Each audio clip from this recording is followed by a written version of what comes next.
আমেরিকার বুশ আছে না, বুশ, উনি যখন প্রেসিডেন্ট ছিলেন, পার্লামেন্টের মধ্যে আমার এই কথাটা প্রমাণিত আছে গুগলের মধ্যে, আমি নিজে চোখে দেখে সেটা বলছি।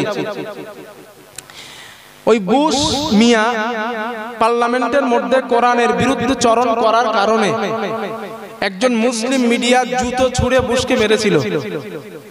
এটা কেউ দেখেছেন ভিডিওটা? গুগলে আছে, এখনো দেখে নিতে পারেন। বুশকে ছুঁড়ে মারার কারণে ওই মুসলিম মিডিয়াটা অ্যারেস্ট হয়, রিমান্ডে যায়, জেল হয়, কারণ সে একজন দেশের প্রেসিডেন্ট, তারে জুতো মারলে এমনি তো রিমান্ডে যাওয়ারই কথা। এখন ওই মুসলিম মিডিয়া কয়েক মাস বা বছর, আমি এটা সঠিক জানি না, কয়েক মাস বা বছর জেল থেকে বার হওয়ার পরে উনি দেখলেন যেই জুতো দিয়ে আমি বুশকে ছুঁড়ে মেরেছিলাম, ওই জুতোটা মুসলমানেরা কয়েক হাজার ডলারে অকশন করে কিনে ফেলেছে। কি বোঝা যায় এখান থেকে? জুতো একটা নিকৃষ্ট বস্তু, হিসাব তো তাই। পায়ের ময়লা লাগা থেকে যেই জিনিস সেভ করে, সেভে রাখে, ওরে নিকৃষ্ট ছাড়া কি বলা যায়? একটা নিকৃষ্ট বস্তু জুতো। ওই জুতো কোরআনের বিরুদ্ধে বিরুদ্ধ চরণকারী ব্যক্তির গায়ে লাগার কারণে জুতোটার দাম আল্লাহ বাড়ালেন। আর এই মানুষ যদি কোরআনের কাছে আসে আর কোরআন পড়ে, আল্লাহ কি এদের মর্যাদা বাড়াবেন না? কেমনে বুঝবেন বলেন? কি করে বোঝালে আপনারা বুঝবেন? আল্লাহর রাস্তে বলছি, আব্বাজান দাড়ি পেকে গিয়েছে তো সমস্যা কি হয়েছে? যদি কোরআন শিখতে শিখতে মরে যান তো আপনার কিসমত ভালো, আপনি তালিবুল ইলম অবস্থায় মারা গেছেন। যদি কোরআনের ছাত্র হওয়া অবস্থায় মারা যান, কোরআন শিখতে শিখতে এখনো শিখতে পারেন নাই, এই অবস্থায় আপনি মারা গিয়েছেন, তো আপনার কিসমত ভালো। ঠিক এমন অবস্থায় ওই মাহফিলের মধ্যে বসে থাকা একজন গরীব সাহাবা, ইল্লাম ইয়াকুন ফি হাদা, একজন গরীব সাহাবা দাঁড়িয়ে যায়, আল্লাহর নবীকে বলেন, ইয়া রাসূলুল্লাহ, আপনি যদি নারীটাকে বিয়ে না করেন, যাওহিজিনিহা, নারীটা আপনি আমার সঙ্গে বিয়ে দিয়ে দেন। আল্লাহর নবী বলেন, বিয়ে তো করবা, মোহরানা কি আস? মোহরানা তো ফরজ। ওই সাহাবা জবাব দিলেন, আল্লাহি লা ইয়া রাসূলুল্লাহ, ও আল্লাহর নবী, মোহরানা দেওয়ার মতো টাকা আমার কাছে নাই, আমি অনেক গরীব আপনার সাহাবা। আল্লাহর নবী বলেন, সাহাবারে, মোহরানা তো নাই, বিয়ে কেমন করে তোমাকে আমি দেব বলো? নবীজি কিছু সময় চুপ থাকলেন। আল্লাহর নবী চুপ থেকে বললেন, আমার সাহাবা, ইযহাব ইলা আহলিকা, তুমি তোমার বাড়িতে চলে যাও, ফাউজুর হাল তাজিদু ইনদিকা মিন শাই, তুমি বাড়িতে গিয়ে দেখো কোন জিনিস যদি তুমি পাও, ওইটা আমার কাছে তুমি নিয়ে আসবা। হাদিসের মধ্যে আছে, আল্লাহর নবী বলেন, ও আমার সাহাবা, ওয়ালাউ খাতিবাম বিল হাদিদ, তুমি যদি লোহার একটা আংটিও পাও, ওই আংটিটা তুমি আমার কাছে নিয়ে আসবা, ওইটার বিনিময় আমি রাসূলুল্লাহ সাল্লাল্লাহু আলাইহি ওয়াসাল্লাম এই নারীটার সঙ্গে তোমাকে বিয়ের ব্যবস্থা করে দেব। সুবহানাল্লাহ বলেন। এখন ওর তো বিয়ে করার মানে মনের মধ্যে ঝোঁক চেপে গেছে, আর সহ্য করে না, বাড়ি দৌড় দিয়েছে। খুব গরীব, বাড়িতে গিয়ে দেখে কিচ্ছু নাই। আল্লাহর নবীর কাছে ফিরে আসছে। আল্লাহর নবী বলেন, কিছু পেয়েছো? বলে, হুজুর আল্লাহর কসম, আমার গায়ের এই জামা ছাড়া আমার জাগতিক সম্পদ বলতে আর কিচ্ছু নেই। সাহাবাটার মনটা মলিন। নবীজি বলছে, তাহলে বিয়ে দেওয়া সম্ভব না, তুমি চলে যাও। এত গরীব কোন মহিলা তারা বিয়ে করতে চায় না, এত গরীব, মনটা খারাপ করে চলে যাচ্ছে। ঠিক ঠিক এমন অবস্থায় রাসূলুল্লাহ সাল্লাল্লাহু আলাইহি ওয়াসাল্লাম সাহাবাদের ডাকলেন, এদিকে আসো, এদিকে আসো। সাহাবাটা আসছে। আল্লাহর নবী বলছেন, তোমার কি কোরআনের কোন সূরা মুখস্থ আছে? কোরআনের কোন সূরা তুমি কি মুখস্থ পারো? ওই সাহাবা জবাব দিলেন, ইয়া রাসূলুল্লাহ, সূরাতুন মা'i সূরাতুন কাযা ওয়া কাযা, আমি কোরআনের ওই সূরাগুলো আমার মুখস্থ হুজুর, ওই সূরাগুলো আমি পারি। আল্লাহর নবী বলেন, আমার সাহাবারে, টেনশন করো না, চিন্তা করো না, ওই সূরাগুলো মোহরানা ধার্য করে দিয়া এই নারীটার সঙ্গে আমি রাসূলুল্লাহ তোমাকে বিয়ের ব্যবস্থা করে দিলাম। জোরে জোরে বলেন সুবহানাল্লাহ, নারে তাকবীর।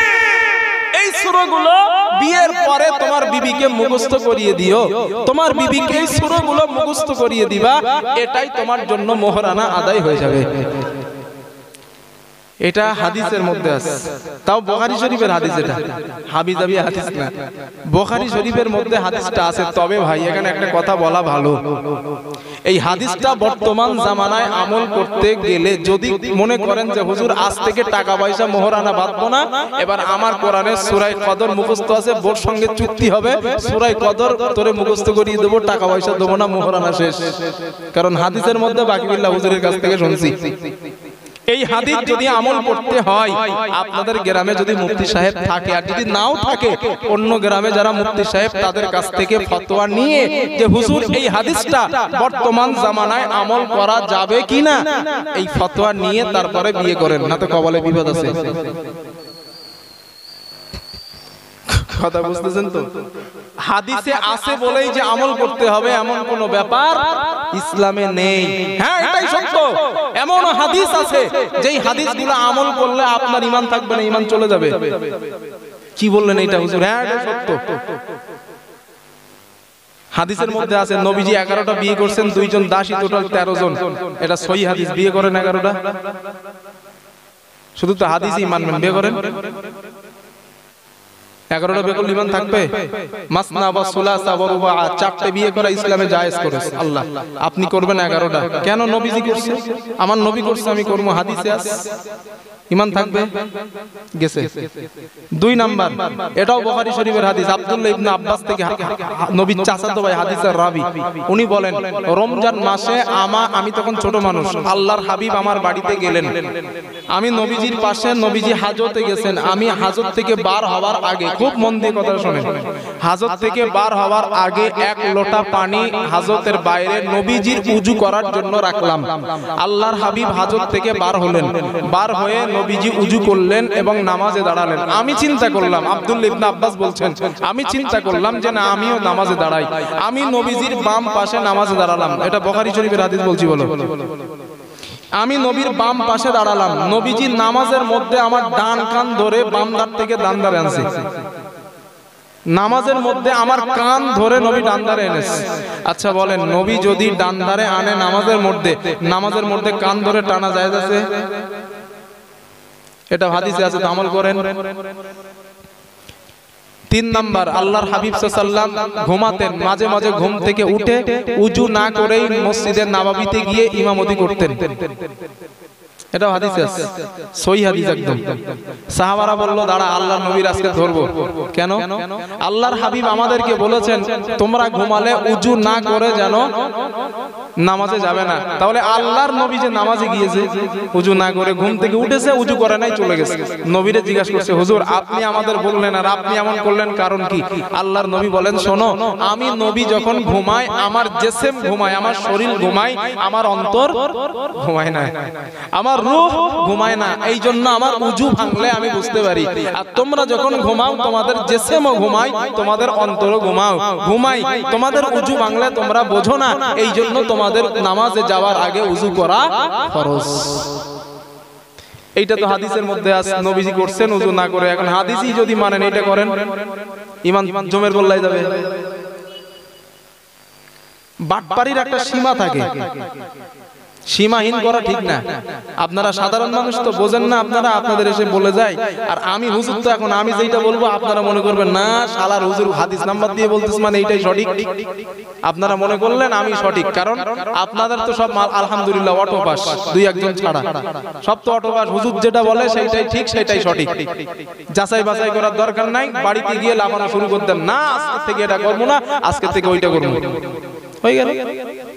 হাদিসের মধ্যে এই কথাগুলো আছে, কেউ থাকলে আমার কথাগুলো কেটে দিয়েন। ফতোয়ায়ে আলমগীরিতে লেখা হয়েছে, কোন ব্যক্তি যদি ইচ্ছাকৃত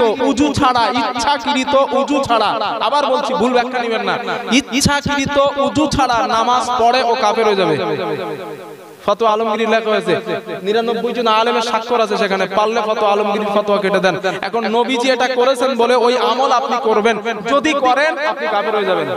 আমি যে প্রথম বলছি কথাটা, কিছু হাদিস আছে মানলে কাফের হবেন, ভুল বলছি? এই জন্য হাদিস মানার আগে নিজে নিজে মোস্তানি করেন না। নিজের বোর পেটে বাচ্চা, ওই ডাক্তারেরাও তো বই টই পড়ে শিখেছে, এখন ওই নিজে ওই কিতাবগুলো পড়ে নিজের বোর পেট একা কেটে বাচ্চা বার করতে চান না, বউ মরে যাবে বলো। তা নিজে বাংলা লেখাপড়া করে হাদিস কোরআন বুঝে মানুষকে বোঝাইতে ওইভাবে যান না যেইভাবে একজন বিজ্ঞ আলেম বোঝাইতে যায়, ওইভাবে আলেমের ভুল ধরতে যান না যেইভাবে একজন আলেম বুঝেছে। আপনি তো সাধারণ লেখাপড়া করছেন স্কুলের মধ্যে, আপনি হাদিসের কি বুঝবেন? বাংলা বুখারী শরীফের এই ব্যাখ্যা লেখা আছে। আরে ভাই, একটা হাদিসের কত ব্যাখ্যা হয় আপনি জানেন? আপনি বাংলা পড়ে নিয়ে বলে দিচ্ছেন না আমি বিরাট বোঝা বুঝে গেছি, একজন বিজ্ঞ আলেমের আপনি ভুল ধরা শুরু করছেন। এটাই আমাদের সমাজে হচ্ছে তো এখন।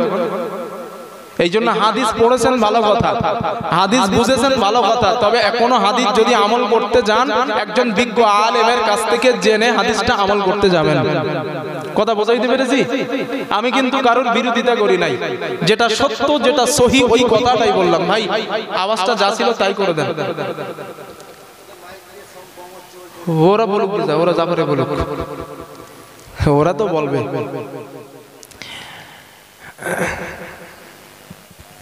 তাহলে কি বলছিলাম আমি? যে এই যে হাদিসটা নবী যে হাদিসের মধ্যে এনেছেন, এই হাদিসটা আমল করতে গেলে আলেমদের কাছ থেকে পরামর্শ নিয়ে আমল করবেন। হাদিসে আছে বলে আমল করা যাবে না। কথা বোঝাতে পেরেছি? কারণ নবীর যুগে এমন সাহাবা ছিলেন যাদের 2 বেলা খাওয়া হইতো না। এই তো তার দৃষ্টান্ত। বাড়িতে বিয়ে করবে, মোহর আনার জন্য একটা আংটিও খুঁজে পায় নাই। কেমন গরিব সে, তার জন্য সূরায় মোহর আনা ধার্য করা ঠিক আছে। এখন একটা মানুষ দেখান তো যার বাড়িতে মোহর আনা দেওয়ার মতো কিছু নাই, তাহলে হাদিসটা আমল করবেন কেমনে? এই জন্য সময়ের সঙ্গে মাসালা করে, সময়ের সঙ্গে হাদিসের অর্থ ব্যাখ্যা করে, সময়ের সঙ্গে এখান থেকে 50 বছর আগে জাররার ব্যাখ্যা করেছেন মুফাসসিরিনে কেরাম। জাররা ফামাই ইয়ামাল মিসকালা জাররা, জাররার ব্যাখ্যা করেছেন সরিষার দানা। বর্তমান যে নিউ তাফসীরগুলো হয়েছে, এই তাফসীরে দেখবেন জাররার ব্যাখ্যা করা হয়েছে অনু অনু অনু, যেটা খালি চোখে দেখা যায় না। তাহলে ওই দিনে সরিষার দানার ব্যাখ্যা আজ তো নিলে চলবে না। এর মূল ভিত্তি যেটা সেটা নেওয়া লাগবে, মূল ভিত্তি যেটা। জাররা এমন কিছু জিনিস, এমন বস্তু, বর্তমান তাফসীরে লেখা হয়েছে এমন বস্তু যা খালি চোখে দেখা যায় না। এত এত এত ক্ষুদ্র পরিমাণ গুনাহ এবং নেকি আল্লাহ হাসরের দিন হাজির করাবেন, একে বলা হয় জাররা। এখন ওই 500 বছরের আগের কথা এখন বললে তো আর খাটবে না, কারণ এখন সরিষার দানার থেকেও ক্ষুদ্র জিনিস বার হয়ে গেছে। এখান থেকে 50 বছর আগে সরিষার দানার থেকেও ছোট্ট কোনো বস্তু ছিল না। এই জন্য সেই যুগের মুফাসসির জাররার ব্যাখ্যা সরিষার দানা দিয়েছেন। বর্তমান যুগের মুফাসসিররা বলছেন না, জাররার ব্যাখ্যা সরিষা ঠিকই আছে, এর থেকে ক্ষুদ্র বস্তু অণু আমরা পেয়ে গেলাম, এটাও মাইক্রোস্কোপ যন্ত্র দিয়ে দেখা যায়, সুতরাং জাররার ব্যাখ্যা হবে অণু। কথা বোঝাতে পারছি আজ ইনশাআল্লাহ আমি? এই জন্য একা একা মোস্তানি করা ঠিক না। আল্লাহ কথাগুলো বোঝার তৌফিক দেন, বলেন আমিন। রাগ করছেন মনে হয় না? কোরআন শিখতে যাবার ফজিলত নাম্বার 3। আল্লাহর নবী বলেন, ক্বালা রাসূলুল্লাহ সাল্লাল্লাহু আলাইহি ওয়াসাল্লাম, রাসূলুল্লাহ সাল্লাল্লাহু আলাইহি ওয়াসাল্লামের বর্ণনা। আল্লাহর নবী বলেন, ইকরাল কুরআন ফাইন্নাহু ইয়াতি ইয়াউমাল কিয়ামাতি শাফিআন লিআসহাবিহি। আল্লাহর নবী বলেন, আমার উম্মত তোমরা কোরআন পড়ো, বেশি বেশি করে তোমরা কোরআন পড়ো। কেন কোরআন পড়বা? আল্লাহর নবী বলেন, আমার উম্মত কোরআন কিয়ামতের দিন ওই পাঠক পাঠিকার জন্য আল্লাহর কাছে সুপারিশের কান্ডার হয়ে দাঁড়িয়ে যাবে। জোরে জোরে বলেন সুবহানাল্লাহ। এরপরে আল্লাহর নবী বলেন, ও আমার উম্মত ইকরাউজ জাহরাইন, তোমরা কোরআনের উজ্জ্বলতম 2টা দুইটা সূরা পড়বা। কয়টা? দুইটা। আল্লাহর নবী বলেন দুটা উজ্জ্বলতম সূরা তোমরা বেশি বেশি করে পড়বা। এক নাম্বার সূরাতুল বাকারা ওয়া সূরাতুল আলে ইমরান। এক নাম্বার সূরা বাকারা, দুই নাম্বার সূরা আলে ইমরান। আল্লাহর নবী বলেন ফাইন্নাহুমা ইয়াতিয়ানি ইয়াউমাল কিয়ামাহ কাআন্নাহুমা গামামাতান। আল্লাহর নবী বলেন আমার উম্মত এই দুইটা সূরা যারা দুনিয়ায় বেশি বেশি পড়তো, এই দুইটা সূরা কিয়ামতের দিন আল্লাহর কাছে দুইটা খণ্ড ছায়া অথবা দুইটা মেঘ হয়ে আল্লাহর সামনে ওই বান্দার পাশে দাঁড়াবে। আর মন খুলে বলেন আল্লাহর নবী বলেন শুধু তাই নয়, আও ফিরকানিন মিন তাইরিন সাফা, অথবা উড়তে থাকা দুইটা পাখির ঝাঁক ওই বান্দার সামনে বান্দার পাশে আল্লাহর সামনে দাঁড়াবে। আল্লাহর নবী বলেন আল্লাহর কাছে ওই দুইটা সূরা ওই বান্দার জন্য তর্ক করা শুরু করবে। আল্লাহর নবী বলেন তর্ক করতে করতে এই দুইটা সূরা হাসরের ময়দান থেকে ওই বান্দাকে আল্লাহর জান্নাতে নিয়ে যাবে। আল্লাহ কথাগুলো আমাদের বোঝার তৌফিক দেন, বলেন আমিন। বেশি বেশি পড়বেন সূরা বাকারা আর সূরা আলে ইমরান। কোরআনের সূরা ফাতিহা প্রথম, বাকারা তারপরে আলে ইমরান, এই দুইটা সূরা বেশি করে পড়বেন। আর সূরা বাকারা বেশি পড়বেন। কেন পড়বেন? আর একটা লাভ আছে।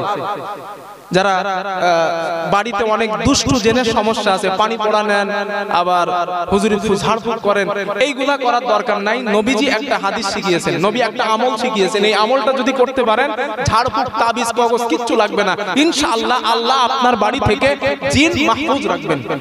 হাদিসটা শুনেন, আল্লাহর নবী আমলটা শেখাচ্ছেন। আল্লাহর নবী বলেন ক্বালা রাসূলুল্লাহ সাল্লাল্লাহু আলাইহি ওয়াসাল্লাম, রাসূলুল্লাহ সাল্লাল্লাহু আলাইহি ওয়াসাল্লাম আমার বর্ণনা। আল্লাহর নবী বলেন আমার উম্মত লা তাজআলু বুয়ুতাকুম মাকাবির, ও আমার উম্মত তোমরা তোমাদের ঘরটাকে কবর বানাবা না, কবর বানাবা না। আল্লাহর নবী এর পরে বলেন ফা ইন্নাশ শাইতানা ইয়াফিরু মিনাল বাইতিল্লাযী তাকরাউ ফীহি সূরাতুল বাকারা। আল্লাহর নবী বলেন যেই ঘরের মধ্যে সূরা বাকারা তেলাওয়াত করা হয়, আল্লাহর নবী বলেন ওই ঘর থেকে দুষ্টু জিন শয়তান চিরতরের জন্য পালিয়ে যায়। জোরে জোরে বলেন সুবহানাল্লাহ। কোন সূরা? সূরা বাকারা। যদি সূরা বাকারা বাড়ি তেলাওয়াত করেন ওই ঘর থেকে দুষ্টু জিন শয়তান চলে যাবে। এই কথাটা বলেছেন কে? আল্লাহর নবী। তাহলে নবীজির কথা আমল করা হলো সবথেকে শ্রেষ্ঠ আমল, ঠিক কিনা জাজি? তাহলে নবীজি বলছেন তাবিজ কবজ করার দরকার নাই, বাড়িতে আপনি এইটা এই সূরাগুলো আমল করা শুরু করে দেন। জেনের সমস্যা, মেয়ের ছেলের বাড়িতে দুষ্টু জেন আছে সমস্যা করে, আপনারা সূরা বাকারা সকাল সন্ধ্যা পড়েন। আল্লাহর উপরে ভরসা করে বলছি ইনশাআল্লাহ আল্লাহ আপনার বাড়িটাকে জেন থেকে মাহফুজ রাখবেন, দুষ্টু জেন খারাপ জেন থেকে। নবীজি বলছেন হাদিসে। তাহলে সূরা বাকারাও পড়তে গেলে কোরআন শিখতে হবে। তাহলে মূল জিনিস কি? কোরআন শেখা। সূরা বাকারাও যদি পড়তে চান কোরআন শিখতে হবে। ফজিলত নাম্বার 5, হাদিস নাম্বার 5।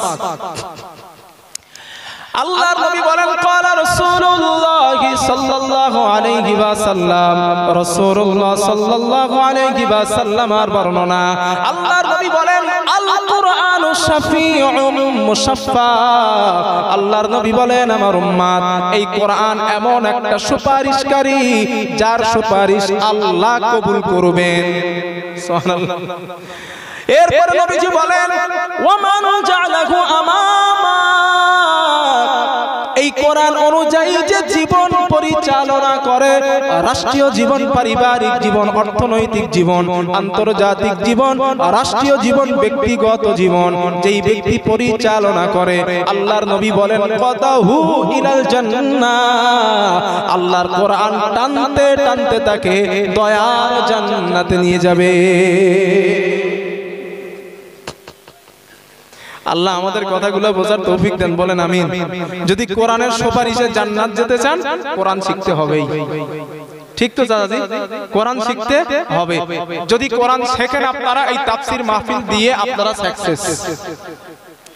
একদম কথা নয়, আমি যত সময় আসি একদম কথা বলবেন না, আল্লাহর রাস্তে বলছি। তাহলে হাদিস কটা বলছি আমি? 5টা না 6টা? 5টা বলেছি। হাদিস নাম্বার 6, যদি কোরআন শেখেন কি লাভ? আল্লাহর নবী বলেন, ক্বালা রাসূলুল্লাহ সাল্লাল্লাহু আলাইহি ওয়াসাল্লাম, রাসূলুল্লাহ সাল্লাল্লাহু আলাইহি ওয়াসাল্লামের বর্ণনা। আল্লাহর নবী বলেন, আমার উম্মত, যেই ব্যক্তি দিনে 5 ওয়াক্ত নামাজ আদায় করে, লাম ইয়াকুম মিনাল গাফিলিন, আমার আল্লাহ তার নামটা গাফিলদের খাতায় লেখেন না। যারা গাফিল, যারা 5 ওয়াক্ত নামাজ পড়ে তারা গাফিলদের লিস্টে থাকে না। আল্লাহর নবী এর পরে বলেন, ওমান করা ফি লাইলাতিন বিমিআতাই আয়া, কেউ যদি রাতের বেলা কোরআনের 100 আয়াত তেলাওয়াত করে, 100 আয়াত, আল্লাহর নবী বলেন, ওয়া কুতিবা মিনাল কানিতিন, আমার আল্লাহ তার নামটাও গাফিলদের লিস্টে লেখেন না। জোরে জোরে বলেন সুবহানাল্লাহ। এরপরে আল্লাহর নবী বলেন, ওমান সাল্লা ফি লাইলাতিন বিমিআতাই আয়া, কেউ যদি রাতের বেলা নামাজের মধ্যে, রাতের বেলা নামাজের মধ্যে আল্লাহর কোরআনের 100 আয়াত তেলাওয়াত করেন নামাজের মধ্যে, আল্লাহর নবী বলেন, ওয়া কুতিবা মিনাল কানিতিন, আমার আল্লাহ তার নামটা আল্লাহর অনুগত বান্দাদের খাতায় লিখে দেন। এরপরে নবী কি বলেন? আগে সুবহানাল্লাহ বলেন। আল্লাহর নবী বলেন, ওমান সাল্লা ফি লাইলাতিন বিমিআতাইনি আয়া, কেউ যদি রাতের বেলা নামাজের মধ্যে আল্লাহর কোরআনের 200 আয়াত তেলাওয়াত করে, 200 আয়াত, আল্লাহর নবী বলেন, ওয়া কুতিবা মিনাল কানিতিনাল মুখলিসিন, আল্লাহর নবী বলেন, আমার আল্লাহ তার নামটা আল্লাহর মুখলিস বান্দাদের খাতায় আল্লাহ লিখে দেয়। জোরে জোরে বলেন সুবহানাল্লাহ। যদি আল্লাহর মুখলিস, আল্লাহ যদি ইবাদত গুজার বান্দা, জান্নাতি বান্দাদের খাতায় আপনার নামটা লিখতে চান, কোরআন শিখতেই হবে। ঠিক তো? কোরআন শিখতেই হবে, কোরআন শেখার বিকল্প কিছু নাই। হাদিস নাম্বার 7, আল্লাহর নবী বলেন, ক্বালা রাসূলুল্লাহ সাল্লাল্লাহু আলাইহি ওয়াসাল্লাম, আল্লাহর নবী বলেন, আমার উম্মত, আমার উম্মত, কিয়ামতের দিন আমার আল্লাহ ওই সমস্ত মানুষকে হাসরের ময়দানে হাজির করাবেন, তার সামনে হাজির করাবেন, তাদেরকে ডাকবেন।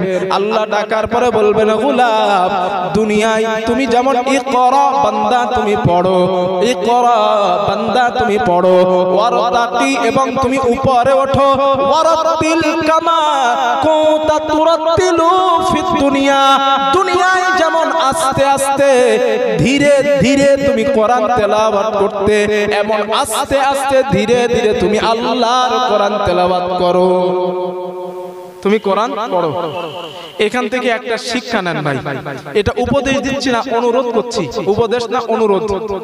হাদিসের মধ্যে নবীজি একটা কথা বলছেন, ওয়ারাতিল, তুমি তেলাওয়াত করো, কামা কুনতা তুরাতিলু ফিদ দুনিয়া, দুনিয়ায় যেমন আস্তে আস্তে ধীরে ধীরে আল্লাহর কোরআন পড়তে, এমন আস্তে আস্তে ধীরে ধীরে কোরআন তেলাওয়াত করো। তাহলে এই হাদিস থেকেও জানা যায়, কোরআন যখন পড়তে হবে সহিহ শুদ্ধভাবে আল্লাহর কোরআন পড়তে হবে। ঠিক তো জাজি? কারণ হাদিসে নবী বলছেন, স্বয়ং আল্লাহ হাসরের দিন বলবে, তুমি পড়ো, কেমন ভাবে পড়বা? দুনিয়ায় যেমন আস্তে আস্তে পড়ো। সুতরাং দুনিয়ায় যারা গোজাই মিলে পড়ে, গোজাই মিল বোঝেন তো, ওই মানুষ মারা যাবার পরে ওই মহিলারা পাশে বসে এমন পড়া পড়ে, ফেরেশতারা চিন্তা করে, আল্লাহ নেকি লিখবো না সওয়াব লিখবো? ঠিক না জাজি? বলেন, ওরা আল্লাহ ফেরেশতারা কি লিখতো ওদের? এমন টান দোবা দেয়, যেই টানের বিনিময় জীবন শেষ। না না, এগুলো উচিত না, একদম উচিত না এগুলো। মানুষ মরে যাবার পাশে আমাদের দেশে একটা রেওয়াজ আছে, একটা সিস্টেম পদ্ধতি অবলম্বন করা হয় এখনো। বাবা মারা গেছে, দাদি মারা গেছে, দাদা মারা গেছে, ভাই মারা গেছে, বাড়ির যারা খালা চাচা নানি ফুফু চাচতে ভাবি টাবি আছে গোষ্ঠী সমেত ওই লাশের পাশে বসে বসে কোরআন পড়ে। কেন এটা বলছে কেটা আপনার? একজন মুমিন বান্দা মুসলিম শরীফের ইবনে কাসির খোলেন, হাদিসটা রাসূলুল্লাহ সাল্লাল্লাহু আলাইহি ওয়াসাল্লাম একজন সাহাবাদেরকে নিয়ে যাচ্ছেন, যেতে যেতে একজন সাহাবার একটা কবর দেখলেন, ওই কবরের পাশে নবীজি একটা লাঠি হাতে নিলেন, ওই কবরের মাটিতে দাগ দিচ্ছে, ওই দাগ দেওয়া অবস্থায় ওই হাদিসটা নবীজি সাহাবাদেরকে বলছিলেন। হাদিসটা বর্ণনা করেছেন নবীজির একজন সাহাবা, নামটা আমার মনে নাই। তো নবী হাতের লাঠি দিয়ে দাগ দিচ্ছেন আর সাহাবাদেরকে নবীজি বলছেন, কোন মুমিন উম্মত যখন মারা যাওয়ার সময় হয়, কোন মুমিন বান্দা অথবা বান্দি যখন মারা যাওয়ার সময় হয়, আল্লাহর পক্ষ থেকে রহমতের ফেরেশতারা দুনিয়ায় নাজিল হয়, জান্নাত থেকে মিশক আম্বর নিয়ে এবং জান্নাত থেকে জান্নাতের কাফন নিয়ে দুনিয়ায় আসে। নবী বলেন ইলা মাদবা সারাই, ওর চোখের দৃষ্টি মানে ওই মুমিন বান্দার চোখের দৃষ্টি যত দূর যায়, আল্লাহর নবী বলেন রহমতের ফেরেশতারা দুনিয়ায় বিস্তার করে তত দূর বসে যায়। এখন আপনার বাড়ির চাচা খালু খালা নানি ফুবুরা মা বাবার পাশে মরে যাচ্ছে, পাশে আসছে, কেন কোরআন পড়বে? তাই তার পিঠ দেখা যায়, তার পেট দেখা যায়, তার মাথার চুল দেখা যায়। রহমতের ফেরেশতারা এত বেয়াক্কেল যে বেপরদা নারীর পাশে বসে থাকবে? কেমনে করেন আপনারা এগুলো? এগুলো বাদ দেন। কোন মহিলা মৃত ব্যক্তি হতে পারে, বাবা হতে পারে, চাচা হতে পারে, খালা, কোন বেপরদা নারীর মৃত্যু ব্যক্তির পাশে যেতে দেবেন না। কারণ হাদিসে নবী বলেছেন আল্লাহর রহমতের ফেরেশতারা আসে, আর বেপরদা নারীর পাশে কখনো রহমত আসে? বলেন আপনারা কেন করেন এইগুলো? আপনারা এগুলো সমাজ থেকে তুলে দেন। হ্যাঁ, যদি কোনো মহিলা আসতে হয় আপনি বলবেন যে পর্দা সহকারে আসো, পর্দা ছাড়া আসা যাবে না। তোমার বাপ ঠিক আছে মেনে নিলাম, মা তুমি এসো, পর্দা নিয়ে এসো, তোমার চুল হাত নাক মুখ যেন দেখা না যায়। কারণ এখানে রহমতের ফেরেশতারা আছে, এটা আমরা হাদিস থেকে জানছি। তোমাদের দুঃখ হচ্ছে, কান্না করতেছো, ব্যথা পাচ্ছ, পাশের একটা ঘর আছে, ওই ঘরের মধ্যে গিয়ে কাঁদো, মানা করব না। তবে বাবার কাছে আসা যাবে না, কারণ হুজুরের কাছ থেকে শুনছিলাম আল্লাহর নবী বলেছেন এই কথা যে রহমতের ফেরেশতারা এখন আসবে আমার বাবার কাছে, আর রহমতের ফেরেশতারা বেপরদা মহিলার কাছে কখনো আসে না। এই জন্য এইগুলো আপনারা সংশোধন হন চাচাজি। মহিলাদেরকে মৃত ব্যক্তির পাশে বসে যেন কোরআন পড়তে দিবেন না। কোরআন পড়ার দরকার হয় ঘরের মধ্যে কণ্ঠের পর্দা করতে বলেন, কণ্ঠের পর্দা করে আস্তে আস্তে কোরআন পড়তে বলেন, সমস্যা নাই। কিছু বলবেন?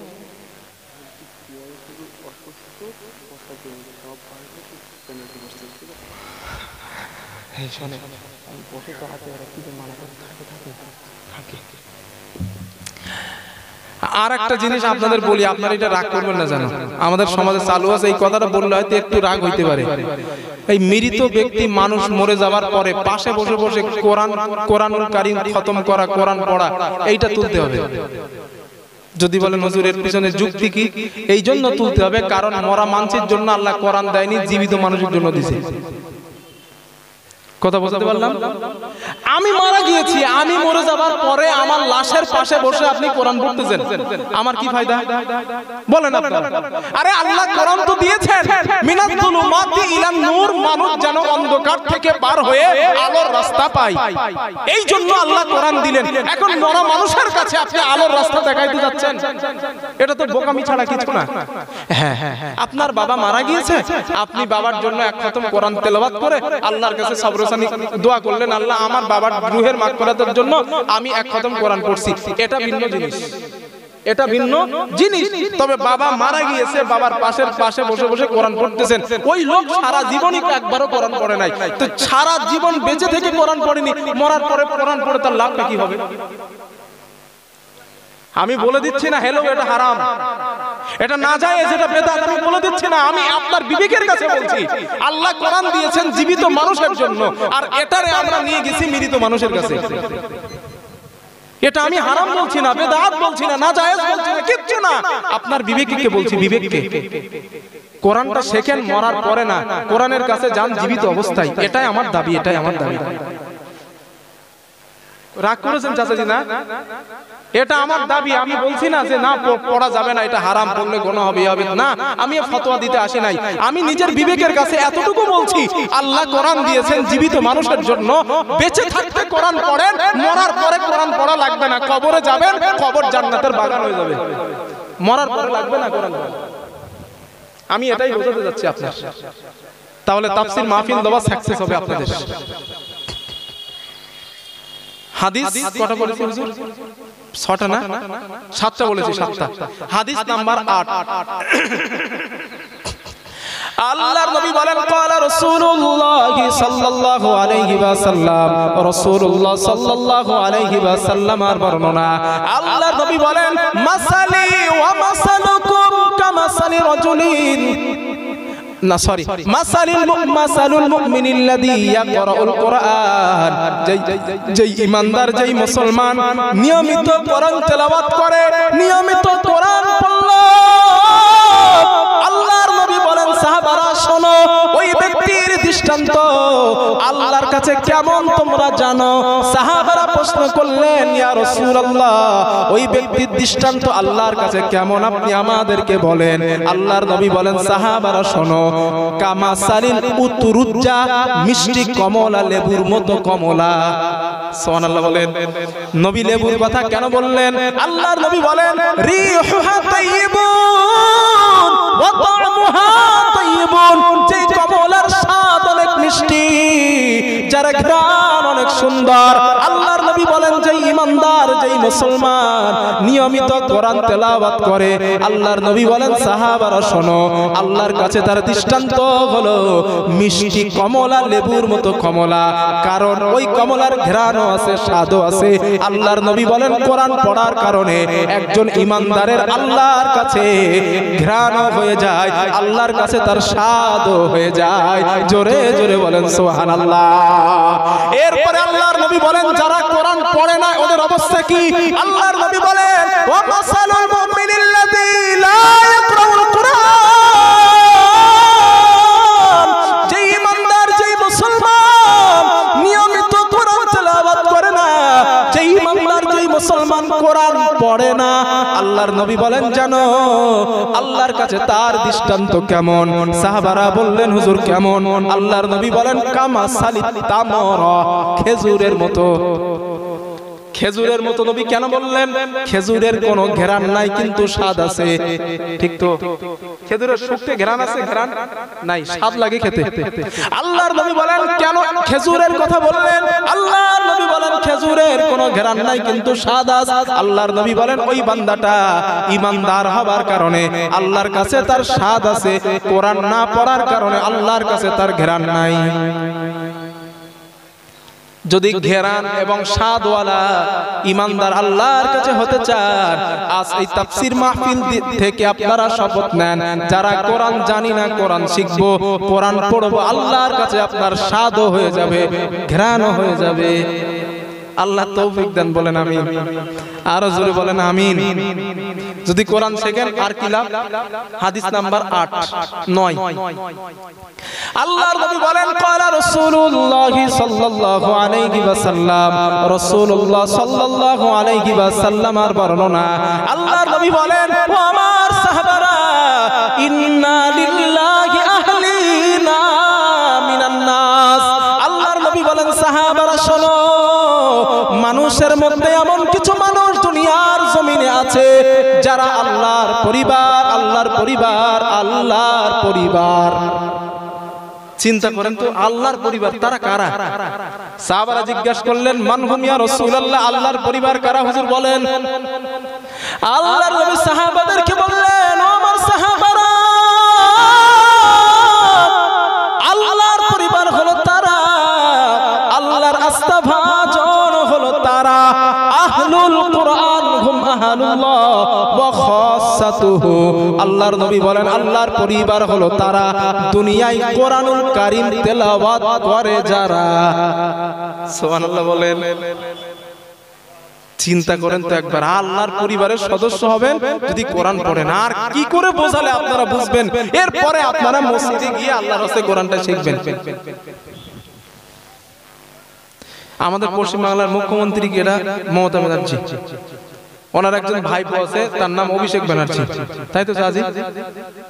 এখন অভিষেক ব্যানার্জি আপনাদের গ্রামে ঘুরতে আসছে, দেখার জন্য ঘুরতে আসছে। আমি রাজনীতি করি না, রাজনীতি পছন্দ করি না, একটা এক্সাম্পল দিচ্ছি।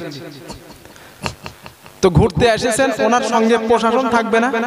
প্রশাসন নিশ্চিত শুধু থাকবে না, মাঝে মধ্যে স্যালুটও দেবে, তাই তো চাচি? স্যালুটও দেবে। কেন দেয় বলেন দিন? ও মুখ্যমন্ত্রীর আস্থা ভাজন, মুখ্যমন্ত্রীর পরিবারের সদস্য, এই জন্য ওকে স্যালুট জানায়, ওকে স্যালুট দেয়। প্রিয় ভাইরা আমার, আব্বা জানেরা আমার, যদি দুনিয়ার মুখ্যমন্ত্রীর পরিবারের সদস্য হওয়ার কারণে প্রশাসন তারে স্যালুট দেয়, আল্লাহর কোরআনের পড়ার কারণে আল্লাহর পরিবারের সদস্য হলে আল্লাহর প্রশাসন ফেরেশতারা স্যালুট দেবে না? নিশ্চিত নিশ্চিত আল্লাহ তাআলার ফেরেশতারা স্যালুট দিবেন। এই জন্য প্রিয় ভাইরা আমার, আব্বা জানেরা আমার, আল্লাহ কি ওয়াস্তে তাফসীর মাহফিল দিয়েছেন, ভেরি গুড, আমি আপনাদের স্বাগতম জানাই। তবে সিদ্ধান্ত নেন এই তাফসীর মাহফিল থেকে আগামী কাল মাহফিল শেষ করে আগামী কাল আমরা কোরআন শিখব ইনশাআল্লাহ। যদি কোরআন পড়েন এবং কোরআন মুখস্থ করেন কি লাভ? হাদিস নাম্বার 10। আল্লাহর নবী বলেন, ক্বালা রাসূলুল্লাহ সাল্লাল্লাহু আলাইহি ওয়াসাল্লাম, রাসূলুল্লাহ সাল্লাল্লাহু আলাইহি ওয়াসাল্লামের বর্ণনা। আল্লাহর নবী বলেন যেই ব্যক্তিটা কোরআন পড়লো এবং কোরআনটাকে মুখস্থ করলো, কিছু মুখস্থ করলো অথবা পুরো কোরআনের হাফেজ হয়ে গেল, আল্লাহর নবী বলেন ওই বান্দাকে কিয়ামতের দিন আমার আল্লাহ হাসরের ময়দানেও হাজির করাবেন। ওই বান্দার কাছে আল্লাহর কোরআনটা চলে যাবে। আল্লাহর কোরআন যাবার পরে ওই বান্দাকে বলবে, তুমি কি আমাকে চেনো? কোরআন ওই ব্যক্তিকে বলবে, তুমি কি আমাকে চেনো? আল্লাহর নবী বলেন, ওই বান্দা জবাব দিবে, লা, না না, আমি কোরআন তোমাকে চিনি না। আল্লাহর নবী বলেন, ওই কোরআন বলবে, আনা সাহিবুল কোরআন, আমি তোমার দুনিয়ার সাথী আল কোরআন। আল্লাযী আসবাহতুকা ফিল হাওয়াজি, রমজান মাসে দিনের বেলা আমি কোরআন তোমাকে খেতে দিই নাই, মানে আমার হুকুমে তুমি রোজা রেখেছিলে। ওয়াসহারতু লাইলাতাক, রাতের বেলা আমি কোরআন তোমাকে ঘুমাতে দেই নাই, মানে রাত জেগে জেগে তুমি আমাকে তেলাওয়াত করেছিলে।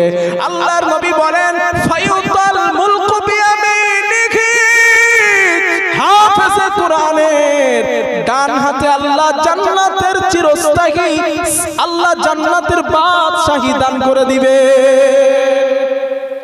ওয়াল খুলদা বিয়াসারিহি, হাফেজে কোরআনের বাবা মাকে হাফেজে কোরআনের বাম হাতে আল্লাহ জান্নাতে বসবাসের চিরস্থায়ী সার্টিফিকেট দিয়ে দিবেন। আল্লাহর নবী বলেন, শুধু তাই নয়, ওয়ায়ুদাউ আলা রাসিহি তাজুল ওয়াকার। আল্লাহর নবী বলেন, ওই কোরআন পাঠ করনে ওয়ালা ব্যক্তির বাবা মা, পাঠ করনে ওয়ালা ব্যক্তির মাথায় আমার আল্লাহ জান্নাতের মুকুট পরিয়ে দেবেন, জান্নাতের তাজ পরাবেন। আল্লাহর নবী বলেন, শুধু তাই না, ওই হাফেজে কোরআনের গায়ে আমার আল্লাহ জান্নাতের পোশাক পরাবেন, জান্নাতের জামা পরাবেন। আল্লাহর নবী বলেন, আমার উম্মত তোমরা শোনো, ওই হাফেজে কোরআনের বাবা মাকে, মানে ওই কোরআনের পাঠক পাঠিকার বাবা মাকেও আল্লাহ জান্নাতের 2 জোড়া পোশাক পরাবেন। আল্লাহর নবী বলেন, বাবা মা জবাব দিবে, আল্লাহ বিমা কুসিনা হাযিহি, এই সম্মান এই মর্যাদা আমাদের কেন দেওয়া হয়েছে? দুনিয়ার জমিনে এমন নেক কাজ তোমরা করি নাই, এমন ভালো কাজ আমরা দুনিয়ায় করি নাই, কেন এই সম্মান আমাদের দেওয়া হয়েছে? আল্লাহর পক্ষ থেকে জবাব দেওয়া হবে, লি আখযি ওয়ালাদিকুমুল কোরআন, তোমাদের সন্তান দুনিয়ায় কোরআন পড়ার কারণে এই সম্মান এই মর্যাদা আমার আল্লাহ তোমাদেরকে দান করেছেন। জোরে জোরে বলেন সুবহানাল্লাহ, লিল্লাহি তাকবীর। শুধু নিজে কোরআন পড়লেন, এত ফজিলত পেলেন, সন্তানদের শেখালেন, আল্লাহ জান্নাতের জামা পরাবেন। বাকি বিল্লাহর বাপের কথা না, এগুলো আল্লাহর হাবিব বলেছেন হাদিসে, নবীজি বলেছেন 100% এটা হবেই। ঠিক কিনা ভাইয়া? এটা হবেই। এই জন্য যদি সম্ভব হয় বাচ্চাগুলা, হ্যাঁ আপনার উদ্দেশ্য যে আমি একটা ছেলেরে ডাক্তার বানাবো, আপনার উদ্দেশ্য মাস্টার বানাবো, ইঞ্জিনিয়ার বানাবো, হ্যাঁ উদ্দেশ্য থাকতে পারে। তবে আমি আপনাদের ছেলে হয়ে, ছেলের মতো হয়ে, ভাইয়ের মতো হয়ে ছোট ছোট একটা অনুরোধ করছি, উপদেশ নয়, অনুরোধ। আপনার সন্তানের জীবন থেকে 3টে বছর সময় কেড়ে নেন।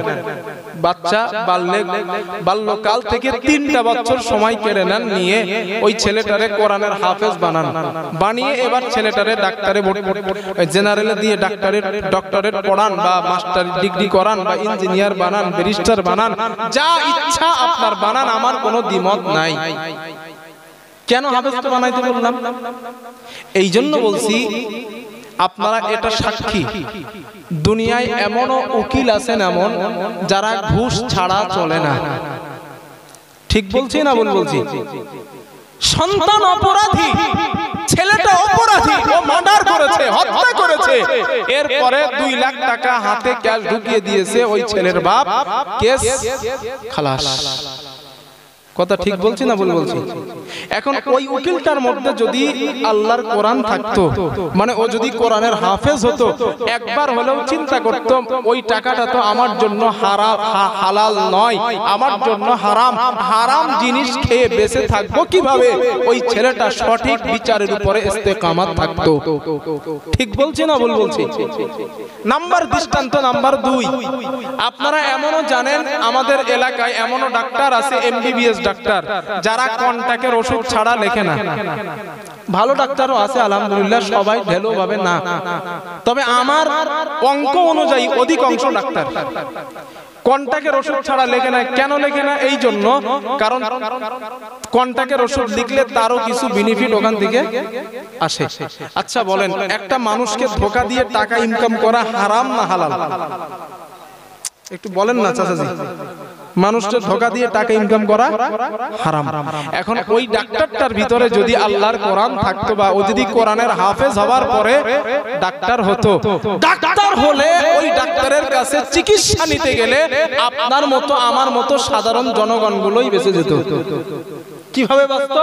কন্টাক্টের ওষুধটা নেওয়া লাগতো না, যেটা সঠিক সেটাই লিখতো, কারণ ওই হাফেজে কোরআন ডাক্তারটা জানতো আল্লাহ আমাকে নিষেধ করেছেন মানুষকে ধোঁকা দিয়ে টাকা নিও না, আমার জন্য এই টাকা বৈধ না, আল্লাহ তো আমাকে যথেষ্ট দিয়েছেন, হালাল ভাবে টাকা রুজি উপার্জন করব, এই টেন্ডেন্সি, এই সিচুয়েশন তার মাথার মধ্যে কাজ করতো, আর কাজ করলে আমার আর আপনার মতো সাধারণ জনগণ রোগীগুলো বেঁচে যেত।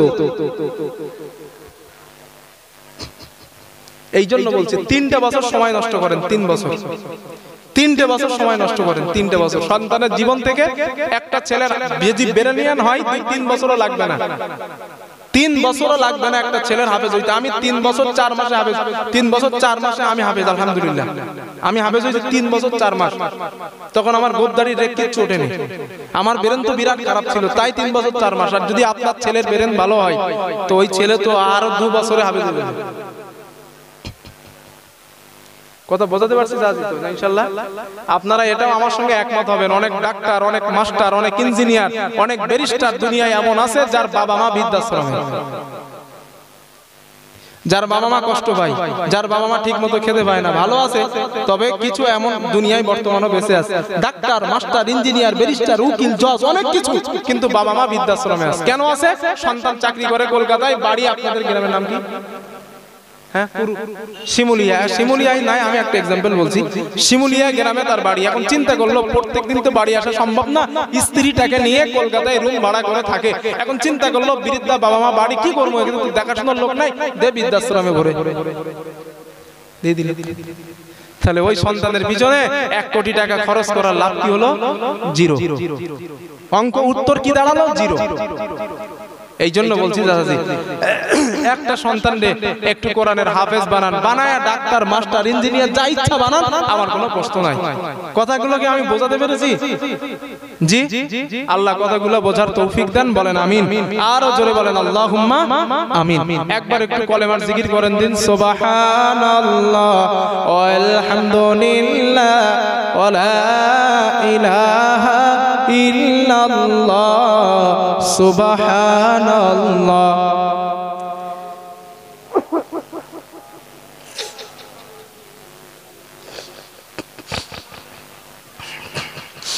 সুবহানাল্লাহ ওয়ালহামদুলিল্লাহ ওয়ালা ইলাহা ইল্লাল্লাহ লা ইলাহা ইল্লাল্লাহ মুহাম্মাদুর রাসূলুল্লাহ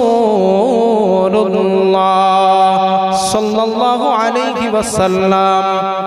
হাদিস বলছি কটা সাজি ভাইয়া, কটা বলেছি? 10টা বলছি না? হাদিস নাম্বার 11, কোরআন তেলাওয়াতের ফজিলত, হাদিস নাম্বার 11।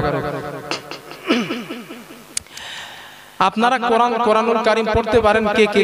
একটুখানি কষ্ট দিচ্ছে, একটুখানি হাত তুলবেন, একটা আমল দেব তাই। যারা পড়তে পারেন একটুখানি কষ্ট করে, আমি পারি, আমি হাত তুলেছি।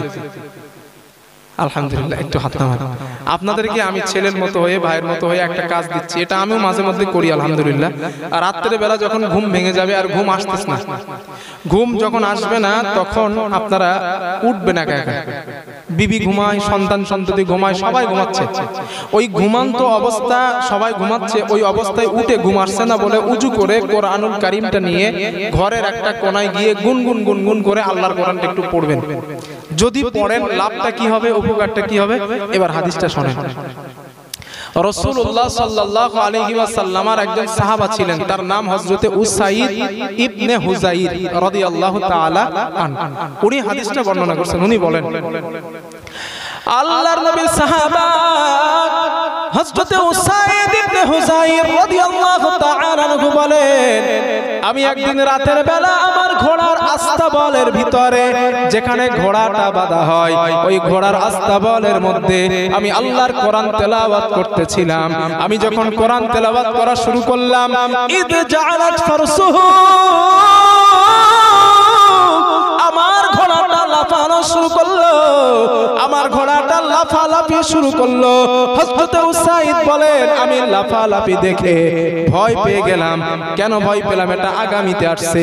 আমি কোরআন তেলাওয়াত করা বন্ধ করলাম, আমি আবার তেলাওয়াত যখন শুরু করলাম, আমার ঘোড়াটা আবার লাফানো শুরু করলো। সুম্মা জালাত আইজন, আমি যখন আবার তেলাওয়াত শুরু করলাম, আল্লাহর নবীর সাহাবা বলেন, আমার ঘোড়াটা আবার লাফানো শুরু করলো। হযরত উসাইদ বলেন, আমি আবার তেলাওয়াত করা বন্ধ করলাম। এই জন্য বন্ধ করলাম, আর আমার ভয় হচ্ছিল, খাশিতু আন তাতা ইয়াহইয়া, ওই ঘরে ঘোড়ার পায়ের কাছে আমার একটা ছোট্ট সন্তান ইয়াহইয়া ঘুমায়, আমার ভয় হচ্ছিল ওই ইয়াহইয়ার ঘোড়ার লাফালাফির কারণে ওর কোনো ক্ষতি হয়ে যায় কিনা, এই চিন্তা করে আমি কোরআন তেলাওয়াত করাটা বন্ধ করে দিলাম। হযরত উসাইদ বলেন, আমি বন্ধ করে দেওয়ার পর আমি আমার মাথাটা আকাশের দিকে তাকালাম, আমি দেখতে পেলাম ওই আকাশে অনেকগুলা নূর জোনাকি পোকার মতো আমার কাছে আসে আর চলে যায়। আমি যখন পড়ছি তখন আসছে, যখন পড়া বন্ধ করছি আবার অদৃশ্য হয়ে যাচ্ছে। আমি কিছুই বুঝলাম না। সকালবেলা আল্লাহর নবীর কাছে গেলাম, বর্ণনা করলাম, ইয়া রাসূলুল্লাহ, আমি রাতের বেলা ঘুম ভেঙে গেলে আমি কোরআন পড়তেছিলাম, আমার ঘোড়াটা হঠাৎ করে লাফায়, কারণ আমি এত গরিব, আমার দ্বিতীয় কোনো ঘর নাই, একটাই মাত্র আমার ঘর। হযরত উসাইদ বলেন, হুজুর আমি বন্ধ করলাম, আমার ঘোড়াটা লাফানো বন্ধ করলো, আমি আবার তেলাওয়াত শুরু করলাম, আমার ঘোড়াটা লাফানো শুরু করলো। হুজুর আবার বন্ধ করলাম, আবার বন্ধ করলো। আমার ভয় হচ্ছিল, এই যে আমার ছেলে ইয়াহইয়া আপনার পাশে দাঁড়ানো, ওই ইয়াহইয়া ঘোড়ার পাশে ঘুমাচ্ছিল। আমি চিন্তা করলাম ঘোড়ার লাফালাফির কারণে আমার ইয়াহইয়ার কোনো ক্ষতি হয়ে যায় কিনা, এই চিন্তা করে আমি কোরআন তেলাওয়াত করাটা বন্ধ করে দিলাম। হযরত উসাইদ বলেন, ইয়া রাসূলুল্লাহ, আল্লাহর নবী, আমি কোরআন তেলাওয়াত বন্ধ করে দেওয়ার পর আমি আমার মাথাটা আকাশের দিকে তাকালাম, আমি তাকানোর পরে দেখলাম অসংখ্য নূর আসে আর যায়, আসে আর যায়। হুজুর আমি তো বিষয়টা কিছুই বুঝলাম না, ঘোড়াটা কেন লাফালো? ওই নূরগুলো তেলাওয়াত করলে আসে, তেলাওয়াত বন্ধ করলে চলে যায়। হুজুর আমি তো বিষয়টা বুঝলাম না। আল্লাহর নবী বলেন, ও আমার সাহাবা উসাইদ, তুমি যখন কোরআন তেলাওয়াত করছিলা, যেই নূরগুলো তুমি দেখতে পেয়েছিলে, ওই নূরগুলো অন্য কেউ নয়, তিলকাল মালাইকা, আল্লাহর ফেরেশতারা তোমার মুখে কোরআন তেলাওয়াত শুনছিল। ওগুলা আলো দেখছো তুমি? ওগুলা শুধু আলো না, ওইগুলা আল্লাহর ফেরেশতারা। তুমি যখন পড়ছিলে আসতেছিল, তুমি যখন বন্ধ করছো ওরা চলে যাচ্ছে। আল্লাহর নবী বলেন, উসাইদ কতটা ভুল তুমি করেছো জানো? হযরত উসাইদ বলেন, হুজুর কেন? আল্লাহর নবী বলেন, লাউ করাতা আসবাহতা হাত্তা ইয়ারাহান নাস মা তাস্তাদিরু মিনহুম। ও আমার সাহাবা উসাইদ, সারা রাত যদি তুমি তেলাওয়াত করতে আল্লাহর কোরআন, ফজর পর্যন্ত যদি কোরআন তেলাওয়াত করতে বন্ধ না করতে, ফজরের সময় আমার সাহাবারা মসজিদে নববীতে নামাজের জন্য যখন আসতো, আমার সাহাবারা আল্লাহর ফেরেশতাদেরকে সচক্ষে দেখতে পেত। আমার ভাইরা, আব্বা জানেরা, রাতের বেলা যদি ঘুম ভেঙে যায়, আল্লাহর কোরআনটা একটু পড়বেন। দুনিয়ার কোনো মানুষ হয়তো আপনার তেলাওয়াত শুনতে না পেতে পারে, আল্লাহর রহমতের ফেরেশতারা আপনাদের কোরআন তেলাওয়াত শুনবে। একটু পড়বেন। হাদিস নাম্বার 12, কোরআন কেন শিখবেন দেখেন। আল্লাহর নবীর সাহাবা হযরত ওমর রাদিয়াল্লাহু তাআলা আনহু,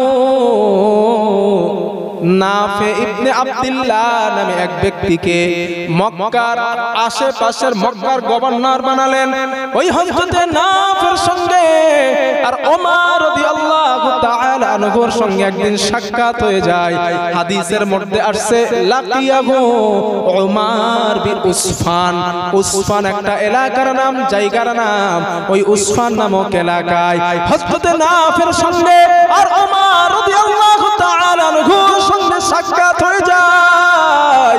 হযরত নাফে বলে, আমিরুল মুমিনিন হযরত ওমর রাদিয়াল্লাহু তাআলা আনহু ওই নাফে নামক ব্যক্তিকে জিজ্ঞাসা করলেন, ও নাফে, মান ইস্তাখলাফতা আলা আহলিল ওয়াদি।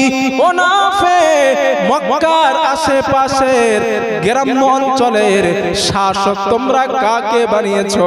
আমি ওমর, আমাকে একটু বলো। হযরতে নাফে জবাব দিলেন, আমিরুল মুমিনিন ইবনা আবজা, আমরা ইবনা আবজাকে মক্কার আশেপাশের গ্রাম্য অঞ্চলের শাসক বানালাম। হযরত ওমর বলেন, নাফে, মান ইবনা আবজা? ও নাফে, আমরা ইবনা আবজাকে চিনি না, আমরা তার পরিচয় জানি না, আমাকে তুমি তার পরিচয়টা শোনাও। হযরত নাফে বলেন, আমিরুল মুমিনিন ওমর, হুয়া রাজুলুম মিন মাওয়ালিনা, সে হলো আমাদের একজন মুক্তকৃত গোলাম। সে আমাদের ঘরের গোলাম ছিল, আমরা তাকে আজাদ করে দিয়ে শাসক বানিয়েছি। এখন আপনারা বলেন, যদি আপনাদের গ্রামের কোন মেম্বার প্রধান গোলাম হয়, রাগ হবে না? কোন গোলাম যদি ভোটে দাঁড়ায় আপনাদের বুথে, তারে আপনারা ভোট দিবেন কেউ? সে যে দলই দাঁড়ায়, বিবেক কি বলে একটা গোলামরে ভোট দেওয়া যায়?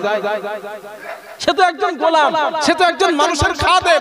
ওই খাদেমরে আমরা কেমনে নেতা বানাবো? সেটা তো বিবেকের প্রশ্ন। এই কথা যখন হযরত ওমর শুনলেন যে একজন গোলামকে ওই নাফে মক্কার আশেপাশের গ্রাম অঞ্চলের শাসক বানিয়েছে, সে ছিল একজন গোলাম, গোলাম থেকে আজাদ করে তার শাসক বানিয়েছে। হাদিসের মধ্যে হযরত ওমর রেগে গেছে, বললেন, নাফে, এটা কি করছো তোমরা?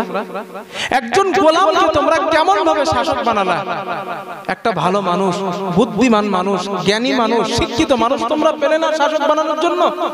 শেষমেশ একটা গোলামরে শাসক বানাইছে। হযরত নাফে জবাব দিলেন, আমিরুল মুমিনিন ওমর, গোলামটা কোনো সাধারণ গোলাম না, ওই গোলামটার মধ্যে এমন তিনটা ভালো কোয়ালিটি রয়েছে, এমন ভালো তিনটা গুণ রয়েছে, যেই গুণগুলা থাকার কারণে আমরা তাকে শাসক বানাতে বাধ্য হয়ে গেলাম। জোরে জোরে বলেন সুবহানাল্লাহ। হযরত ওমর বলেন, আমার শোনাও দেখি ওই তিনটা গুণ, যেই গুণগুলা ভালো মনে করে তোমরা তারে শাসক বানালা। হযরত নাফি জবাব দিলেন, আমিরুল মুমিনিন, এক নম্বর গুণ, ইন্নাহু লাকারিউল লিকিতাবিল্লাহ, ওই গোলাম আল্লাহর কোরআনের বিশেষ অভিজ্ঞ ব্যক্তি। চিন্তা করেন ভাইরা, আব্বারি আব্বাজানেরা একবার ভাবেন তো, সে ঘরের গোলাম, কোরআনের বিদ্যা কোরআনের ইলম থাকার কারণে আল্লাহ তারে শাসক বানালেন। দুই নাম্বার, হযরতে নাফি ওমরকে বলছেন, ওমর দুই নাম্বার গুণ কি জানো? আলিমুম বিল ফারাইজ, ওই লোকটা ওই গোলামটা ফারাইজ বিদ্যায় খুব দক্ষ। তিন নাম্বার কাজী, লোকটা বিচার জানে খুব ভালো। এক নাম্বার কোরআনের বিদ্যায় দক্ষ, দুই নাম্বার ফারাইজ বিদ্যায় দক্ষ, তিন নাম্বার বিচার জানে খুব ভালো। এই তিনটা গুণ থাকার কারণে আমরা তাকে শাসক বানাতে বাধ্য হলাম। সুবহানাল্লাহ বলেন। আমি আপনাদের কাছে একটা কোশ্চেন করতে চাই, একটা জিনিস জানতে চাই। সে তো একজন ঘরের গোলাম, ঠিক তো? একজন গোলাম কোরআনের বিদ্যা থাকার কারণে আল্লাহ তার মর্যাদা বাড়িয়েছে না বাড়ায়নি? একটু জোরে বলেন। ওই নাফি এবার ওমর রাদিয়াল্লাহু আনহুকে বলছেন, হুজুর আপনি তো আমার আগে দম দিচ্ছিলেন, এবার বলেন আপনি আমারে কি বলবেন। এবার হযরত ওমর কি বলে দেখেন। আমার বন্ধুগণ, হযরত ওমর রাদিয়াল্লাহু তাআলা আনহু বললেন, নাফি আমি তোমার ব্যাপারে কমেন্ট করতে চাই। ইন্না নবিয়াকুম সাল্লাল্লাহু আলাইহি ওয়াসাল্লাম قال ان الله يرفع بهذا الكتاب اقواما ويدع به اخرين। মুনাফিক, আমরা আল্লাহর নবীকে বলতে শুনেছি, আল্লাহর নবী বলতেন এই কোরআনের মাধ্যমে আল্লাহ কারো সম্মান বাড়িয়ে দেন, আবার এই কোরআনের মাধ্যমে আল্লাহ কারোর সম্মান কমিয়ে দেয়। ও মুসলমানেরা, কোরআন পড়েন, আল্লাহ সম্মান বাড়াবেন, এই কথা আমার নবীজি বলেছেন। আর কোরআন পড়বেন না, কোরআনের সঙ্গে আপনার সম্পর্ক নাই, দুনিয়ায় যতই টাকা আপনার থাকুক আপনার ইজ্জত আল্লাহ বাড়াবেন না। কথা বুঝতেছেন? যুবক ভাই, আপনারা তো এখন অ্যান্ড্রয়েড মোবাইল ব্যবহার করতেছেন, অ্যান্ড্রয়েড ফোন ব্যবহার করছেন। আপনারা আমার এই কথাটা বাস্তবতা মিলিয়ে নেবেন।